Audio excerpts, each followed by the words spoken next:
Bonjour de Naples Fantastique, je vous emmène une nouvelle fois à Procida, sur cette charmante petite île qui est située à quelques milles marins de Naples. J'ai voulu dédier une vidéo spéciale à cette petite église qui m'a absolument enchantée, située au-dessus de la baie abritant Marina Coricella. Je veux parler de Santa Maria delle Grazie, Sainte Marie des Grâces. Facile d'accès, il suffit d'emprunter la petite ruelle qui monte à côté de la belle petite église donnant sur le port de Marina di Procida, c'est-à-dire à 5 minutes à pied du débarcadère. Vous devez donc emprunter rue Vittorio Emanuele, puis aller à gauche à la hauteur de l'église San Leonardo en empruntant ainsi via Principe Umberto. Vous continuez tout droit et vous arrivez ainsi Piazza dei Martiri. Il faut à peine 15 minutes à pied depuis le port principal.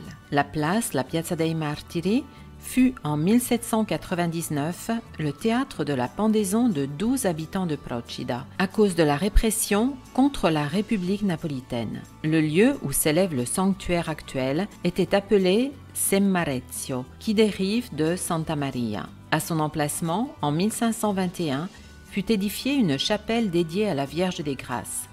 À l'époque, il fut interdit de la surmonter d'une coupole afin de ne pas boucher la vue sur le magnifique panorama à la famille Baroni di Iorio, dont le palais était situé le long de la rue. Ce n'est qu'en 1928 que la superbe coupole a été élevée sur la nouvelle église, construite sur l'emplacement de l'ancienne chapelle, mais ceci en 1679.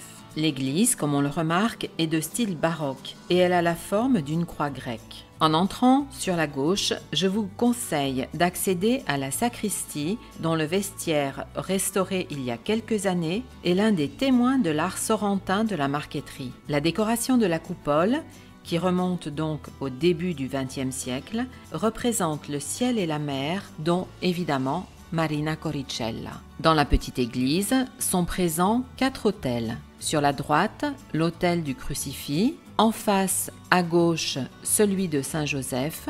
Le 3e autel, quant à lui, est dédié à Saint François d'Assise. On pouvait acheter, entre guillemets, l'indulgence. Elle était dite de la portiuncola, de la portioncule. L'autel majeur était dédié à la Madone de la Salette, consacrée ensuite à une jeune martyre, Santa Maria Goretti, dont le tableau est exposé sur l'autel. Pour terminer, sur la paroi de l'abside, on admire le tableau de la Vierge des Grâces décoré d'or et d'argent, en remerciement de la part des habitants de Procida, car elle avait sauvé l'île du choléra. Le riche manteau de la Vierge n'est exposé maintenant qu'au mois de juillet, qui est dédié à la Vierge des Grâces, à la Madonna delle Grazie.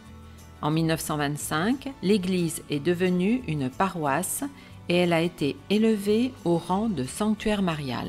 En résumé, ne vous rendez pas à Procida sans admirer cette église qui est absolument superbe. Depuis Santa Maria delle Grazie, 2 solutions s'offrent à vous. Empruntez la Salita Castello. Au bout de quelques minutes, le belvédère donne sur Ischia ainsi que sur Marina Coricella et sur une partie de Procida. En continuant de monter, vous arriverez jusqu'à l'abbaye de San Michele Arcangelo, à laquelle est dédiée une autre vidéo et depuis laquelle vous avez une vue absolument splendide sur tout le golfe de Naples. Par contre, en descendant via San Rocco, vous arriverez à Marina Coricella en passant par des petites ruelles dont les maisons ont des couleurs pastel.